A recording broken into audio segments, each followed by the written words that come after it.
भगवान श्री कृष्ण को नमस्कार करते हुए आप सभी का अनंत एकेडमी ऑफ मैथमेटिक्स में स्वागत है। देखिए, क्वाड्रिलेटरल या अंडरस्टैंडिंग क्वाड्रिलेटरल जो चैप्टर है आपका थर्ड चैप्टर 8th क्लास के अंदर, उसकी एक्सरसाइज 3.2 में ऑलरेडी अपलोड कर चुका हूं। अब हम 3.3 के एग्जाम्पल करेंगे, जिसमें एग्जाम्पल ये है, find the perimeter of the parallelogram P Q R S, और फिगर दे दिया 3.16। जैसे कि देखो, P Q, Q R, R S और एस पी, इस तरह से इसकी चार साइडें हैं। अब हमें पता है कि पैरेललोग्राम के अंदर जो अपोजिट साइड्स होती हैं वो इक्वल होती हैं। अगर पी क्यू 12 है तो उसके अपोजिट में है आर एस, तो वो भी कितनी होगी, 12 सेंटीमीटर। सेम वे में अगर क्यू आर आपके पास 7 सेंटीमीटर है तो उसके अपोजिट जो पी एस है वो भी कितनी होगी, 7 सेंटीमीटर। तो इस तरह से हमें क्वाड्रेटिक की चारों साइड्स पता चल गई। तो पी क्यू और एस आर दोनों 12 सेंटीमीटर है, क्यू आर और पी एस वो भी दोनों 7 सेंटीमीटर है। पेरीमीटर का फॉर्मूला होता है सम ऑफ ऑल साइड्स। तो P Q plus Q R plus R S plus S P, चारों साइड्स का सम कर दोगे। पी क्यू की वैल्यू 12 है, फिर प्लस 7 प्लस 12 प्लस 7, ठीक है। 12 प्लस 12 तो 24 होता है, 7 प्लस 7 14 होता है। 24 प्लस 14 करोगे तो 38 आंसर आ जाएगा आपके पास, ठीक है। अब हमारे पास नेक्स्ट एग्जाम्पल आता है, एग्जाम्पल नंबर 4।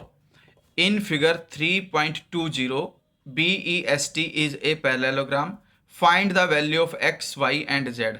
सबसे पहले तो आप एक बात ध्यान से समझना कि जब भी कोई पैरेललोग्राम हमें गिवन हो तो अपोजिट एंगल हमेशा इक्वल होते हैं। क्या है, angle opposite to each other are equal in a parallelogram, ठीक है। In a parallelogram opposite angles are equal, ये स्टेटमेंट है। तो ये देखिए 100 है, ये x है, एक दूसरे के अपोजिट है, तो x की वैल्यू कितनी आ जाएगी, 100। तो इसका मतलब s is opposite to b, so x is equal to 100 degree, ठीक है। अपोजिट एंगल प्रॉपर्टी ब्रैकेट में लिख देना। फिर आपके पास कंडीशन क्या आएगी, ये 100 है, ठीक है। अब आपके पास ये आ गया x भी 100 आ गया। अब ये लाइन और ये लाइन दोनों पैरेलल हैं। पैरेलल होने की वजह से x और y दोनों करस्पॉन्डिंग एंगल कहलाएंगे, क्योंकि x पैरेलल लाइन के नीचे है, y भी पैरेलल लाइन के नीचे है, तो दोनों एंगल क्या कहलाएंगे, करस्पॉन्डिंग एंगल कहलाएंगे। और करस्पॉन्डिंग एंगल प्रॉपर्टी से x इक्वल टू वाई हो जाएगा। अब x अगर 100 है तो y भी आपका क्या होगा, 100। Measure of angle corresponding to angle x, ये इसकी प्रॉपर्टी है। अब आपको पता है कि भाई y और z एक लाइन पर हैं, तो लीनियर पेयर बन रहे हैं ये आपके पास। तो y plus Z is equal to में क्या करोगे आप, 180 लिखोगे। तो इसमें हमारे पास कंडीशन ये आ जाएगी कि भाई angle y plus angle z is equal to 180 degree. किस रूल से, लीनियर पेयर से, ठीक है। अब यहाँ से जो y है वो तो आ गया 100 plus z is equal to 180 degree. यहाँ से z is equal to 180 degree minus में 100 डिग्री, 180 माइनस 100 80 डिग्री आपका आंसर आ गया, ठीक है। तो एक्स वाई जेड हमने तीनों निकाल दिए। अब हम आते हैं इस पे, एग्जाम्पल नंबर 5 पे।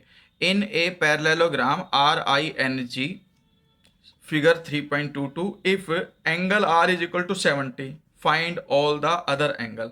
अब देखिए ये एंगल 70 है तो ऑटोमेटिकली हमें ये एंगल पता चल जाएगा, ये आपके पास 70 डिग्री आ जाएगा, ठीक है। तो आप क्या लिखोगे, angle R is equal to 70, तो angle N is equal to 70, ठीक है, because R and N are opposite angles of a parallelogram. ये कंडीशन आ गई। अब हमारे पास ये जो एंगल I है, ठीक है, ये इन दोनों का जो सम है वो 180 डिग्री होता है। तो ये angle I plus angle N दोनों का सम क्या होगा, 180 डिग्री। तो ये इसमें मैं कर देता हूँ, angle I plus angle N is equal to 180 degree. ध्यान रखना कोई भी पैरेललोग्राम हो आपके पास, ठीक है, तो दो एंगल अगर एक ही ट्रांसवर्जल पर बनते हैं आपके पास तो उन दोनों का सम क्या होगा, 180 डिग्री। जैसे कि ये और ये एंगल 180 डिग्री, उसी तरह से इसका और इसका जो सम होगा वो भी 180 डिग्री। सेम वे में इस एंगल का और इस एंगल का भी सम क्या होगा, 180 डिग्री, और इन दोनों एंगल का भी सम 180 डिग्री होगा, ठीक है। तो इस तरह से हमारे पास ये कंडीशन आ गई। एंगल N जो है वो हमारे पास 70 डिग्री आ चुका था ऑलरेडी। अब हम क्या करेंगे, angle I is equal to 180 minus 70 करेंगे और वो आ जाएगा 110 डिग्री, ठीक है। अब अगर हमारे पास एंगल I आ जाए, ठीक है, अब हमने एंगल आई निकाल दिया 110, तो आई के अपोजिट एंगल जी है, तो अपोजिट एंगल इक्वल होते हैं पैरेललोग्राम में, तो जी भी कितना आएगा 110 डिग्री ही आएगा। ठीक है, तो this angle is also 110 degree because I is 110। तो देखिए 70 प्लस 110 180, 110 प्लस 70 180, फिर 70 प्लस 110 ये भी 180 और ये भी 180, तो each pair of angles is 180 degree. इसके बाद हम चलते हैं नेक्स्ट एग्जाम्पल पर।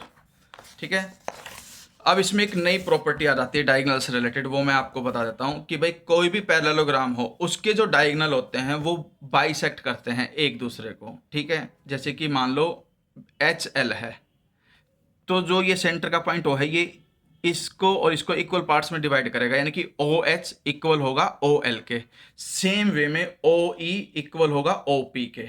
ठीक है, अब हमें अगर ओ ई गिवन है 4 तो ऑटोमेटिकली ओ पी जो है वो भी क्या हो जाएगा 4 हो जाएगा। तो देखिए in figure 3.25 H E L P is a parallelogram, H E L P is a parallelogram given that O E is equal to 4, जो O से E है वो 4 गिवन है। इसके अलावा इन्होंने एच एल, एच ये है एल ये है, टोटल जो लेंथ है वो 5 दे रखी है। अगर टोटल लेंथ 5 दे रखी है तो हम क्या करेंगे, हाफ हाफ कर देंगे। एक मिनट रुको भाई, थोड़ी देर के लिए समझते हैं पहले। अच्छा, H L is 5 more than P E, P E जो है हमारे पास 8 है टोटल। देखिए 4 प्लस 4, पहले हम क्या निकालेंगे, ओ ई 4 गिवन है, then O P is also 4, O P भी क्या होगी 4 होगी। अब पी ई क्या आ जाएगी, टोटल जो पी ई आएगा 4 प्लस 4 8 आ जाएगी।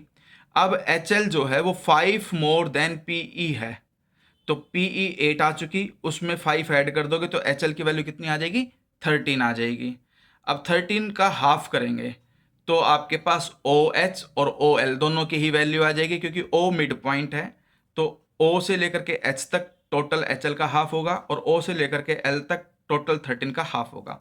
तो O H is equal to half of 13, 13 को 2 से डिवाइड कर दो, 6.5 सेंटीमीटर वैल्यू आ जाएगी। ठीक है, तो इस एपिसोड में मैंने सारे एग्जाम्पल्स करा दिए। इसके बाद मैं आपकी नेक्स्ट एक्सरसाइज 3.3 स्टार्ट कराऊंगा नेक्स्ट एपिसोड में, लेकिन पहले आप इन एग्जाम्पल्स को अच्छे से समझें, इन एग्जाम्पल के बेस्ड पर एक्सरसाइज को करें, और फिर एक्सरसाइज करने के बाद जो नेक्स्ट एपिसोड अपलोड होगा एक्सरसाइज 3.3 का, अगर आपका कोई डाउट आता है तो उससे मैच कर लेना कि आपको कौन सा क्वेश्चन समझ में नहीं आया।